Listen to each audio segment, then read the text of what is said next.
For the push-up, we're going to start by setting up our hands. And just like with everything else, try to be consistent whenever you set up in the push-up. In other words, do it the same way each time. Now, with our hands, they're going to be shoulder width apart, not outside, not inside. They're also not going to be in front of our shoulders or behind them. Palms are going to be flat, and you're going to have your fingers spread out. This is going to give you a nice wide base. Once our hands are planted firmly on the ground, I'm going to tell you to either have your biceps forward or to screw your hands into the ground. When we do this, our hands aren't going to move. And it goes beyond just rotating our biceps forward. What we're actually doing is engaging our upper back.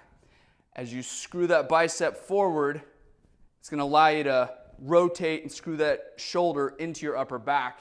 And it's going to allow us to use all that upper back musculature. Then we're going to move on to our feet and then work our way back in towards the torso and the hips to create a nice sound structure. So on the ground, hands are going to be shoulder width apart, palms are flat, fingers straight ahead and spread out. Remember, we don't want to have our hands outside shoulder width or inside or in front of or behind. From here, we're going to screw our hands into the ground without moving our hands. Okay, we're going to drive our biceps forward, engage our upper back, 1 foot back at a time.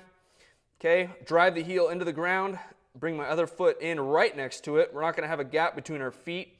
Drive the heels back, create that tension from the legs and feet all the way into the hips and torso. Squeeze your glutes together, squeeze the legs together to create tension throughout your hips and lower back. From here, taking your belly breath. As you lower yourself into the ground, you're going to keep your forearms vertical and your arms in nice and tight to your body.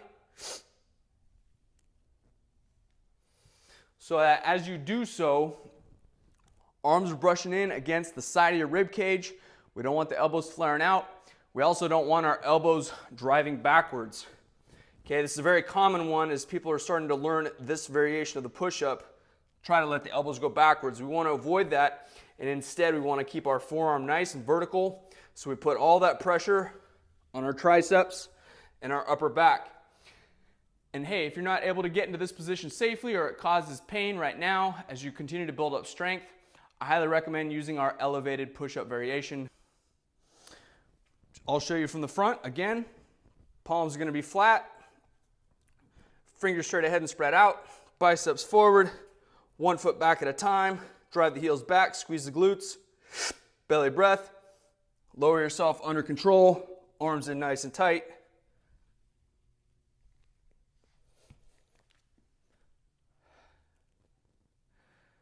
And that's the push-up.